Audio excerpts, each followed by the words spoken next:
السلام علیکم۔ جو جگہ اللہ نے منتخب کی میرے اور آپ کے لیے، اللہم صلی علی محمد وآل محمد صلی اللہ علیہ وآلہ وبارک وسلم، جو جگہ میرے اور آپ کے لیے آپ کے اور میرے کریم رب نے منتخب کی، اور اس کے برعکس حدیث اور حدیث کی روح سے قرآن کا رد، قرآن کو رد کرنا حدیث کی روح سے، یہ میرا پیغام ہے صرف امتی کا۔ حدیث کی روح مضبوط ہے یا قرآن کی روح سے زیادہ بات مضبوط ہے؟ اور جو حدیث قرآن کے ساتھ ٹکرا جائے اسے نہیں لیا جاتا، اور جو حدیث قرآن سے السلام علیکم ٹھیک ہو، جو حدیث قرآن کے ساتھ ٹکرا جائے اس کو نہیں لیا جاتا، اور جو حدیث قرآن کے ساتھ ملاپ کرے مل جائے اس کو لے لیا جاتا ہے۔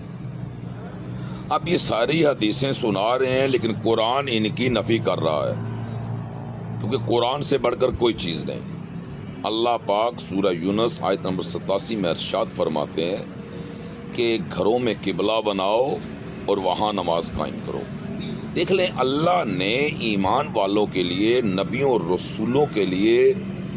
اور ہدایت یافتہ لوگوں کے لیے جو جگہ منتخب کی،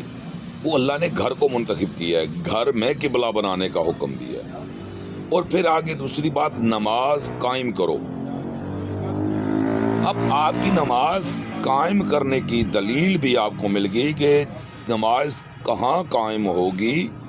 تو میرے بھائیوں نماز وہاں قائم ہوگی جو جگہ اللہ نے منتخب کی ہے، اس جگہ پر ادا کی جائے گی تب قائم ہوگی۔ یہ ایک دلیل موجود ہے، یہ اللہ نے جگہ منتخب کی ہے۔ پھر نبی کریم صلی اللہ علیہ وآلہ وسلم نے ایک قدم کی مسافت پر، یعنی ایک قدم حجرے میں، دوسرا قدم آقائے دو جہاں صلی اللہ علیہ وسلم کا عبادت گاہ میں ہوتا تھا، مسجد نبوی کے اندر ہوتا تھا، جسے ہم آج مسجد نبوی کہتے ہیں۔ یہ نبی صلی اللہ علیہ وآلہ وسلم سے بھی ثابت نہیں کہ یہ مسجد نبوی ہے، کیونکہ میں نے آگے آپ کو بتایا قرآن سے بڑھ کر کوئی چیز نہیں۔ قرآن میں 2 مساجد کا ذکر ہے، وہ دونوں قبلہ ہے، مسجد اقصی اور مسجد الحرام، اور اس کے بعد کوئی مسجد کا ذکر ہوا قرآن مجید میں، وہ مسجد الزرار کا ذکر ہوا، جس کو اللہ